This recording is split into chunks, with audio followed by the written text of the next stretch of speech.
бүгінгі тапсырмамыз былай. Бірінші санның жартысы 8-ге тең, екінші санның 3/1 15-ге тең, және екі санның қосындысы нешеге тең. Бұл жерде қанша сұрақ беріп тұр бізге? Бала 3 сұрақ. Бірінші сұраққа жауап беретін болсақ, бірінші санның жартысы деп тұр. Демек, ол жартысы. Демек, біз не істейміз? 8-ді 2-ге. Не істейміз керек? 8-ді 2-ге 2-ге көбейтеміз.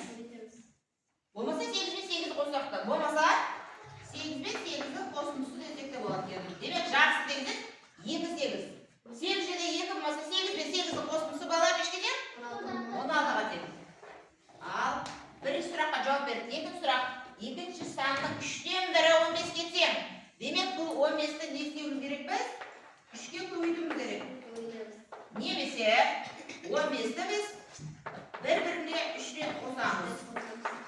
Ойланып көрейікші қанша шығады екен. Ойланамыз. 15-тен 15-ті қосындысы 30.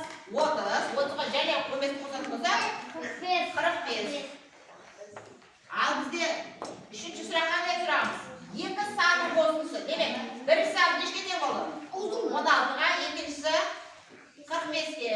Енді 16 мен 45-ті қосындысын табуымыз керек. Ойланып көрейікші бала. 16 мен 45-ті қосындысы нешеге тең болды ғой? Бұны 10-ықтан мен 10-ықтан қосып берейікші. 10 мен 40-ті қосындысы 50.